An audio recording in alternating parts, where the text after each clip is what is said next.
Well, hello everybody. Welcome back to another episode of Audio Signals podcast where we talk about stories, storytelling, and storytellers.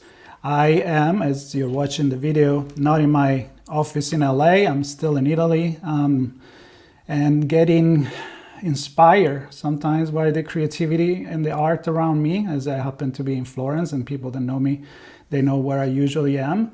And it's really interesting to see where the ideas that then you turn into a short story or a long story or a poem or whatever, even writing a song, as people that follow me know, for me, storytelling is a lot of different kind of art, from photography to writing. But of course, a lot of people I talk to, they are writer, and it's kind of interesting for me to figure out how they discover their passion for writing. And I think we're going to have something interesting here with my guest, Michael Pickard. Welcome to the show. I'm happy to have you. I'm delighted to be here. Thank you for inviting me. Yeah, I am excited. I know we got connected a while back through an app that connects podcaster with guests. And I know it takes me a little bit because I got about 100 people that are trying to come on the show. I'm not that popular, I guess, but podcast, it's fun. And for me, as you can see, and as you will see, because it's your first time on the show, Michael, it's really just a conversation. I want to learn about you. I want to learn how you got into writing and what you write about, your style. But first of all, I want to know a little bit about you. So the question is, who is Michael Pickard? That is a very complicated question. I know. Because there's a lot of You don't have to get philosophical, though. It's okay. So I guess I am a person who uses both sides of my brain cooperatively. I'm a logical thinker, which you have to be when you're doing computer software, which was my first career. But the creative and inventive part, the other side of my brain, which allows me to invent stories and make things up. And they play off each other. So I think the unique part of me is that the two sides of my brain are cooperative entities. And I've been around software and retail and writing. And I'm really fortunate to have had 3 careers, all of which have been so pleasant that I never thought I was working. That's a blessing for sure. Let me ask you the first thing, because when you said about the left and the right side of the brain, you said they collaborate. Do they ever fight with each other when you're writing? No, I think they're really good friends. All right, well, that's great. You want to give me some example of that? So if I am working on a detective novel, and I have to make sure that there are clues and red herrings and there's a plot that the reader can follow, that's pretty logical. Mm-hmm. But it can't be a straight path. It has to be a little twisted. And so my creativity supplements the logical with the twists and turns and things that a reader might find unexpected. And so they each part of the brain steps up when necessary. But they try to go off road, they kind of bring it back. It's like you're going too much in that direction. Maybe let's go back and balance each other. Yeah, critique groups also constrain just how far off course my writing can go. That's really cool. I mean, that's great. Now let's start with what was in your, and I think it is actually in your short headline bio on the website where we met that I mentioned before, where I understand that your writing passion for it came from writing letters to your daughter. That was very intriguing to me. So if you want to go back to that, I would love it. Sure. My daughter was about 11 years old. We enrolled her in a 1-week overnight camp. It was her first away from home experience. And I think she was perfectly fine with it. I was very nervous. She's away, so I can't protect her. And the one thing she asked was, Daddy, I need you to write me every day. No pressure. And so I'm thinking, okay, well, what do you write to a kid away at camp that isn't boring, so that they see a letter from you and before opening it, they crumble it up and throw it in the wastebasket? So we had dinner with some friends who had sent their daughter to overnight camp the previous year. And I asked them, what did you write about? And the mom said, oh, I told her what I had for breakfast and the shopping I did. And I'm thinking, but not saying, that has got to be the most boring stuff that you could ever send to a kid. So I typically set the bar high for myself. And so I decided that I would write letters to my daughter, Samantha, that were interesting and fun, so she'd want to read them. And buried inside, because I was a parent, I wanted to embed some life lessons in the stories. So I sat down at my 9-inch Macintosh Plus blank screen in Mac Write, and I just started typing. So I guess I started out as a pantser. And so I came up with the name Gurfnit, which was a sound one of my high school buddies would make when he sneezed. And so the title of the story was the Gurfnit Chronicles, about an alien who came to Earth and attended overnight camp, in fact, her camp. And because Gurfnit didn't know anything about Earthling behavior, Gurfnit got everything wrong. And so it was a subtle way of telling my daughter, you're at camp, you don't understand camp, but you might mess up, but don't feel bad about it. There's always someone, something that is going to get it worse. They're going to get things worse. And Gurfnit was the worst.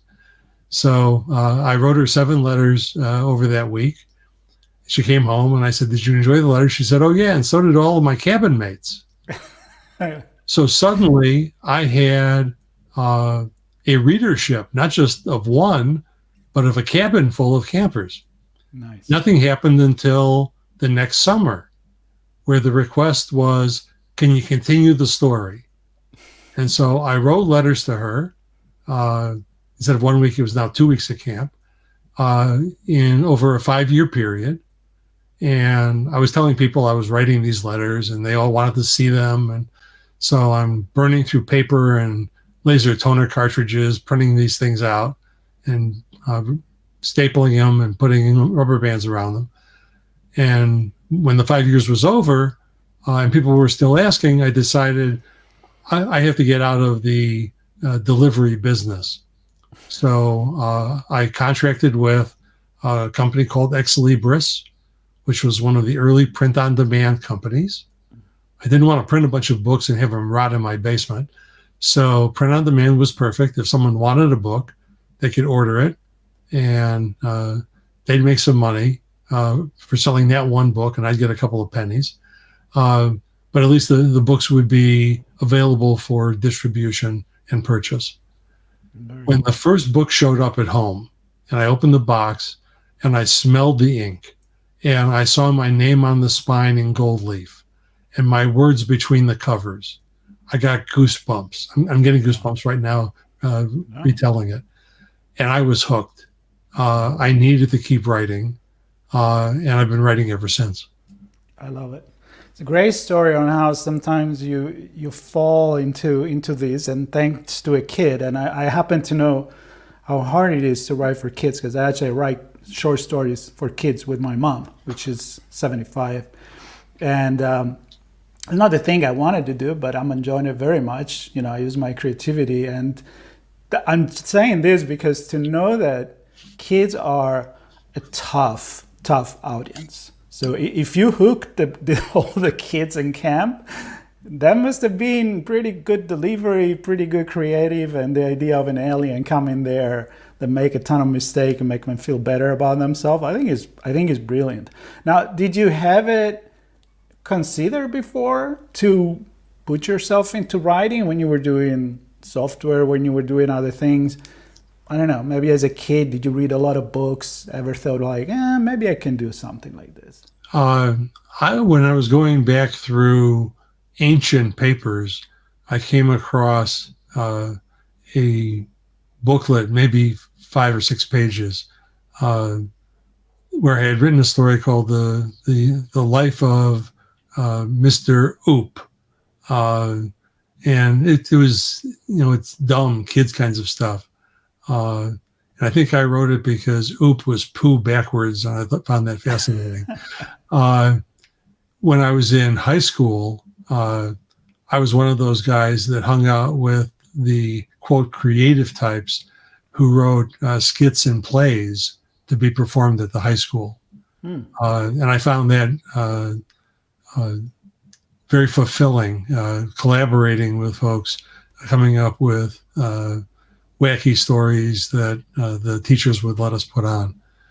And then that dragged me onto stage, so I did some minor stage work in high school as well. So you knew you could do it when your daughter asked you. I guess it wasn't trepidation about writing.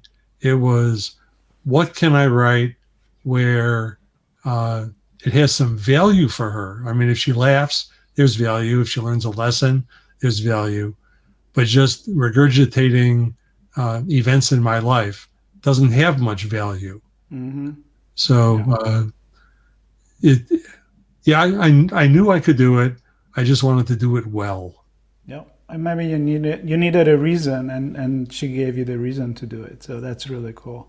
So you wrote that, and then what happened? I know that you wrote 10 novels, 3 children's stories, I'm reading here in your bio, and some other short stories. So I know before we start recording, you mentioned because your love for computer and technology, you kind of went into sci-fi. So let's start with that, with the first challenge in novel challenge. Yeah. So the way I promoted the book, because I never took a class in marketing in college, was I would have a box of books in my trunk. And we went to a local family reunion on my wife's side. And she had a cousin, Rob, from California, who was in town. And so I sold him a copy of the Griffith Chronicles. And he was sitting out on the patio reading the book. And I don't know how many pages he had finished. And he came over and he said, I have a question for you. Of all of the Frobs that were on Frobzob, why was Gurfnit picked to come to Earth? And I paused and I said, I don't know. Well, that question generated the sequel, which was actually the prequel of how Gurfnit was born and selected for this journey to Earth. So that was my second novel. And I guess some people write prequels after they write the main novel. There are lots of movies that I could cite that follow that model. Yep. And after I did that, there was the possibility of doing sequels to the Griffith Chronicles. And I have a draft of one, but for some reason, my heart was not in it. And one of the things I've learned is writing novels is tough. It takes me between a year and a half and, well, approximately a year and a half for me to get one to the stage where I think it's a quality work. And if I'm going to spend a year and a half of my life working on this, I need to have it in my heart and in my head. So if I have the idea, well, that's not sufficient. I have to believe in my heart that this story needs to be told. Because without that commitment, it would be too easy to fall away from the novel and just leave it as a file rotting on a hard drive. Yeah. Or on a server. You kind of need to wake up in the morning and think like, that's what I want to do today. Keep writing. Yes. It is that commitment. I was thinking about it this morning in the shower. It's kind of like a marriage, right? It is not something that you even think about walking away from. It is part of you, literally, and so you have to commit to it.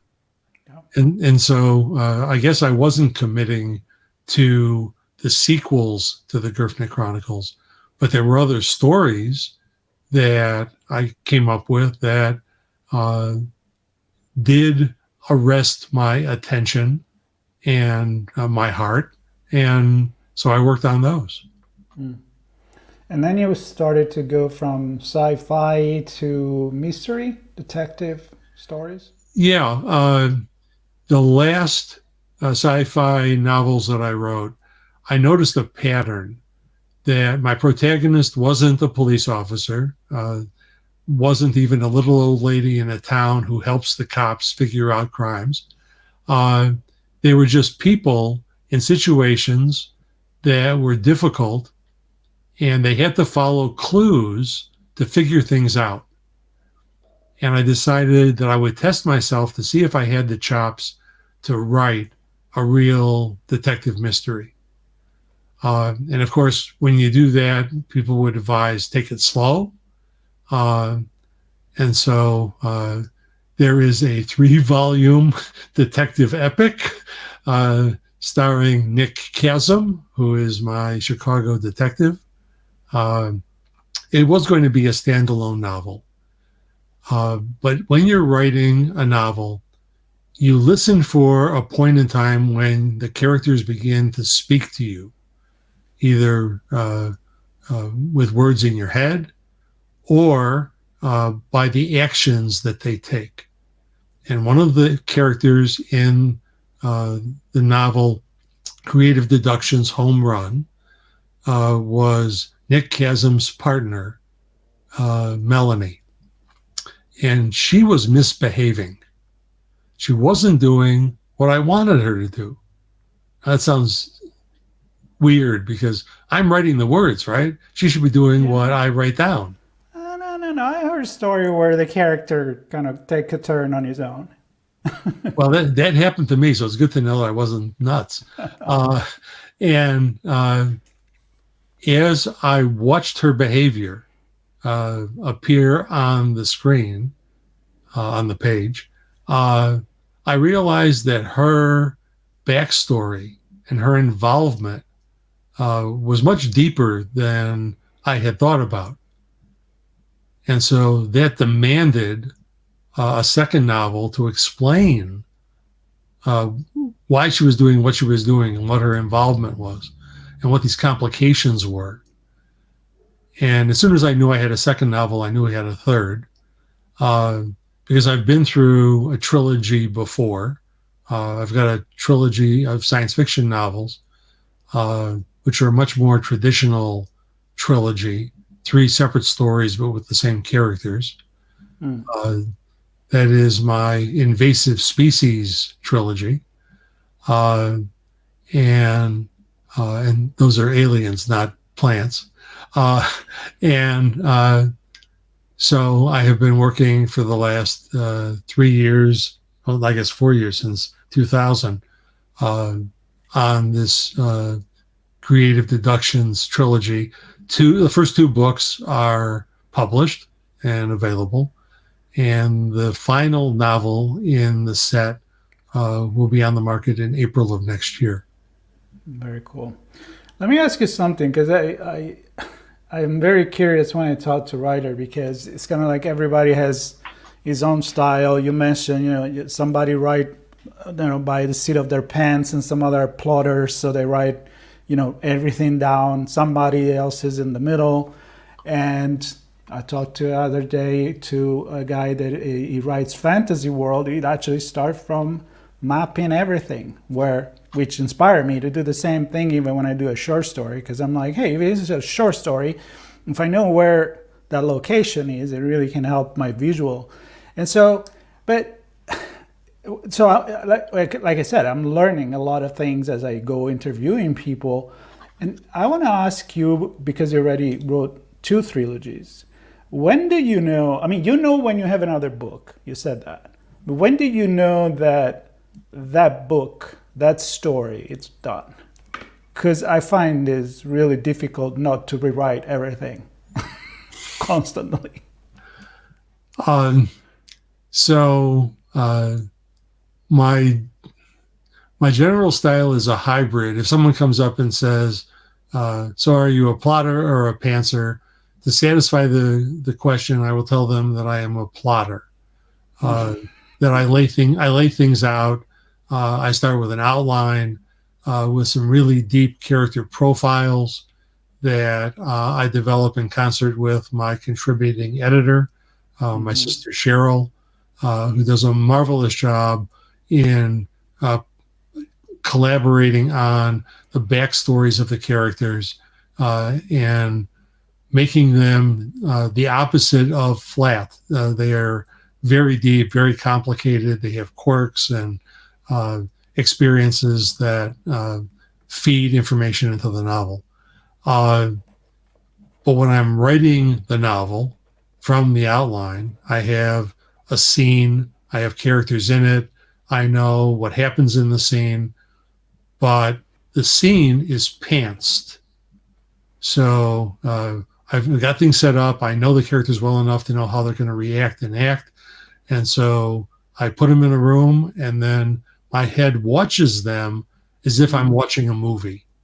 And I generate the dialogue, and eventually I go back and add the descriptions and reactions and action tags and all the other things to fill it out. So it really, in actuality, is a hybrid, but it does start out as a planned story. That means that I know this inciting incident, I know the stakes for the protagonist, and I know how the story is going to end. Mm-hmm. Sometimes in the first book in Invasive Species and the first book in Creative Deductions, I learned in the process of writing that I had more to say with those characters. And so I intentionally included big enough cliffhangers so that at the end of the book, the reader would go, what happens next? Where's the next book? I want them to be excited about continuing the story. And I need to be excited about continuing the story in terms of writing it. Mm-hmm. Yeah.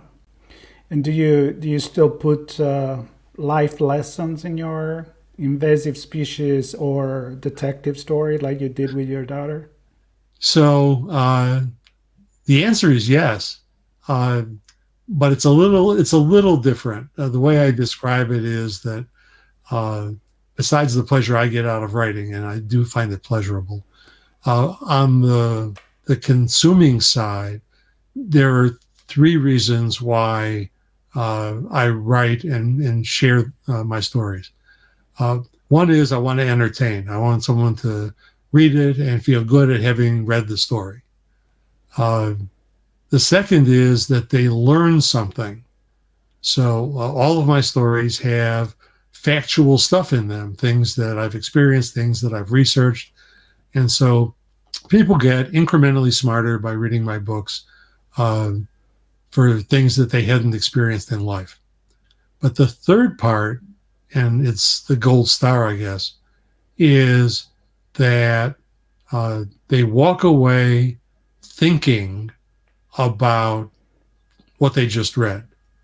And for me, a home run, pun intended, is that if they get to the end of the book, close it, and even think for 30 seconds about how the character behaved, what decisions they made, the consequences of those decisions, uh, uh, those kinds of things, then that means I was successful. That means that I've engaged them emotionally and intellectually beyond just the words on the page. Yep. That's really cool. It's kind of like what I say on my other podcast is if people have more questions than answers when they finish listening, bingo. I mean, that's my whole thing, especially when you talk about society and technology. It's good to have a lot of questions. So let's do, I want to ask you this. So this show is really much about begin from the idea that we're all made of stories, right? That's my view of things from the prehistoric time to, now, whatever. The technology changes, but we're still telling story to each other. So what is for you storytelling? And I know you already kind of, tell me what it means to you, but if you can take it and bring it maybe to the importance of storytelling nowadays with all the technology that we have around, and everybody has an account, everybody can share something, maybe some people don't do it. I don't know, I'm not going to go into politics, but storytelling, is it different nowadays with technology in respect of what it was? Do you feel like there is still the core is the same, what it means to you for our modern society? So I think that storytelling is as important as it ever was. So I'm doing fiction, so I'm making things up as I go along, and then editing the daylights out of it so that someone can someone can process it in a reasonable way. But there is heart to the characters I create because they are deeply defined. I try my best to connect my characters and their plight, and it's often a plight, with the emotions of the reader. And so I think that that's really important, that our humanity is reinforced. And so I am not writing books directly to that point, but I think it is a side benefit. It is part of the connection I want between the reader and my characters. I do want my readers to care about the characters I've invented, to root for them, maybe to see themselves or someone else in a character, because I think bolstering our humanity in an ever-increasing technical world, I think that's a good thing. Yeah, I agree. I definitely agree. Let's finish this with, I'm going to give you a couple of minutes for, you mentioned already kind of the detective Nick Chasm, and you mentioned what is the latest book with this character. Tell me in 2 minutes what the story is about, like a little teaser, if you don't mind. No, I don't mind. I was at a local library last Sunday that had an author fair, and people would walk up and look at Creative Deductions Home Run, which, by the way, was a finalist in the 2023 soon-to-be famous Illinois contest. Very cool. And I was super pleased that it was my first detective novel, and that the judges found that level of quality in the work. So I had to buy a bigger hat that week. Congratulations on that. That must have been like seeing your first book the first time that you saw it at home, maybe even more, right? Yeah, this was a major success for me. Very cool. The way I describe the series is that it is how the cases that Detective Nick Chasm handles have a material effect on his personal life. And so it's not just him solving a particular crime, but his life is interwoven with the things that he faces. Mm-hmm. And at least one of the people who came up to the table and bought a copy of the book said, I haven't heard of any detective book being like that. Typically, it's the detective estranged from the case. And it is the opposite in these novels. As a thumbnail in the first book, Creative Deductions Home Run, Nick and his partner are assigned to a drug case. Nick makes a mistake, and the drug bust goes south. And it falls apart in a way that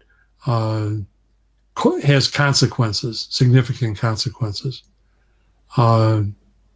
It's also the story of Nick getting a call from his 82-year-old mother in his hometown, who pleads with him to come home because her 80-year-old male companion was killed on a highway, and she's certain that there was foul play.